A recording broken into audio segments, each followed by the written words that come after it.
the insurance into our name and leave you on as the primary on the insurance policy, or we'll just leave it the way it is. So it just really depends. So, but if you prefer for us to take the insurance out of your name, we can do that.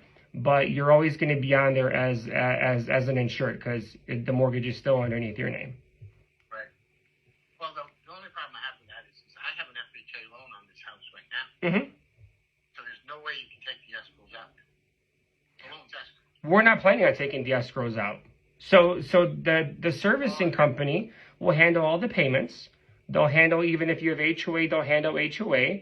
And the insurance policy, all we're doing is we're adding ourselves as a secondary insured. So if there's ever a claim on the property, we have first rights of the claim. So if there's ever any damages or anything, we're obviously the ones that are insured because we hold title to the property. So we're the ones that take the claim, and we're the ones that take care of the damages, or if God forbid something were to happen, right? Right, exactly. So for you, there's nothing that gets in the way for you. You're simply on there just as an insured person. So I can put on there whomever I want as an additional insured person. That was something else. Like, so I assume you're going to rent this out, or because you're not going to let it sit, right? And I don't care what you do. Oh yeah. Oh, of course. Yeah. That's the first thing we're gonna do. Yeah. So let me tell you about our exit strategies. Can I ask one question first, though? Sure. I'm concerned about my liability for somebody living here. You won't have any liability. We're gonna have a landlord policy. Okay. Yeah. So there's no liability on you. Zero. You guys will put that in writing and everything like that. Yeah, of course. Yeah, we have a PSA agreement that we use for all the states that we're in that protects you, protects us. I mean, we do this all the time. So we have to have, if anything were to happen, like, we are the ones that are responsible, not you. We're not going to call you for anything. So everything, all the paperwork that you're going to sign is basically going to give us permission to do whatever we need to do with this mortgage, with this property.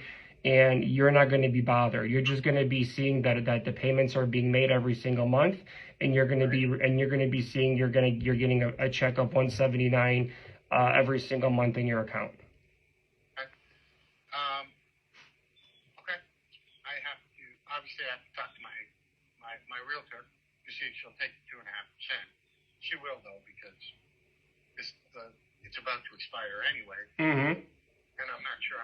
I might just wait until it does expire and then keep her 2.5%.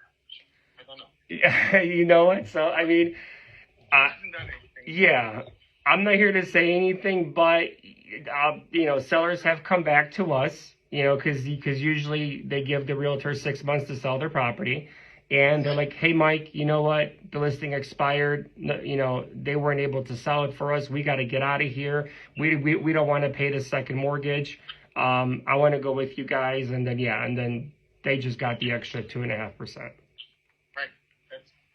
That's kind of what I'm looking at. Because to be honest with you, it expires the end of November, and if you guys want to do the deal, and I decide I want to do the deal, we can wait until the end of November, right? The end of November?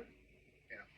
Possibly, because it just really depends on where my capital partners want to invest their money. Right now, we have certain allocations on this because, we don't have like an unlimited budget or anything, so we are allocated, to certain homes and certain places. So right now, I know we have a budget for this. That's why we reached out to you and we sent you out that LOI, because we are interested in that area and that house in general. It's a very nice home.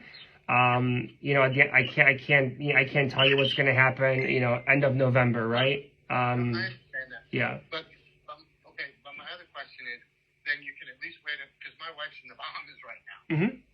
So there's no way I can get her on a call now, because she doesn't. Okay. Now, right? She's in the Bahamas. She'll be back on Saturday, and if I was thinking maybe on Monday we could do another call, and then you could just walk her through it. You know what I mean? Sure. Yeah. No, absolutely. Yeah, that's what I'm here for. Yeah, that way she's getting straight from you, and I'm not giving her wrong information or whatever. You know what I mean? Yeah, absolutely. And then my other question is, you have my email. I just gave it to you, or I can give it to you again. But could you send me that paperwork so I can look it over? The LOI that I sent your realtor? No, the other, the just the standard no generic blank. You can, black out the names of people or whatever if you've got one, just so I can take a look at what I'm looking at. I could send you. I can send you our standard PSA agreement. Sure, it's not going to be filled out though. I can just send you a blank one. Yeah. Is that's fine with you? I could do that. Yeah, sure. Can I have your email again, please? Because I'm sorry, I didn't write it down. Yep. It's D as in David, A as in Apple, L as in Larry, H as in Harry. All right, let me just repeat that to you, okay? D. It's so the way this works, because it's called a hybrid, right? Because we're taking over the existing mortgage and we're creating a new note. Is we do the same term as the existing mortgage. For legal purposes, but that doesn't necessarily mean we're going to hold it for that long. But, so theoretically, you could hold this for 30 years? Theoretically, yes, speaking, but we're not. I mean, we're not going to hold it for 30 years. Right. You don't want to be landlords for 30 years. No. We want to get in, if appreciation comes in, we're going to sell the property. That's why I said that our average time span on properties that we hold is usually around 7 years. That's like the average. Well, I mean, yeah, I could do that. Now, you can't refinance the property, right? We could. And if we refinance the property and cash out, you get cashed out completely. Oh, yeah. Yeah. That's why I was saying we have three. That's why sellers love to work with us, because we have three exit strategies. We could refinance the property, take cash out. You guys, you get paid off. We sell the property. And if we feel like it's time to sell, or we sell multiple properties to hedge funds, and your property could be one of them. Right. Okay. Let me. If you want to. Do you have a particular time on Monday that you let me see here. What works for you? And I could take a look at my schedule. What works for you? The earlier in the morning, the better. The earlier, the better. Okay. So 8, 9 o'clock, somewhere around there. Maybe even 10. Would 11 work for you? Yeah. Yeah? Okay. Let's do 11 o'clock then. 11 o'clock, I'll call you.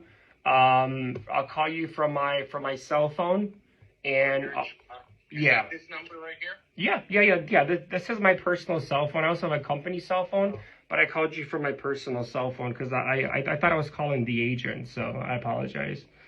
No, that's okay. Yeah. So this is Chicago's an hour. An hour, yeah. I'm an hour behind. Yeah. So is it 11 your time or my time? It's going to be 11 your time. Okay. That'll work. I will look forward to speaking to you on Monday. I will talk to my wife when she gets back Saturday.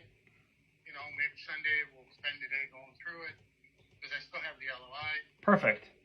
I was just, to be honest with you, I was really confused about the $179 payment. Gotcha. Now, how'd you come up with $179 by the way? It's just a formula. It's just a formula that we use based on what the balance is, because the balance is so small, So the higher the balance, the lower. The higher the payment, the lower the balance, the lower. And then our computer also calculates our cash on cash return, because remember, like when we're buying these properties, we don't want to go in there with negative cash flow, right? Because it doesn't do anything good for either us or you, right?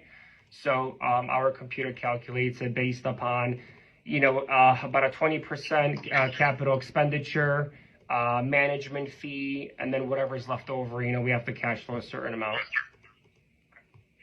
right, sounds good. I'm intrigued by this because it basically does what I need it to do. So Yeah. I mean, it literally, takes the burden off of you, and you're done with the mortgage, and you and your wife can get to move on and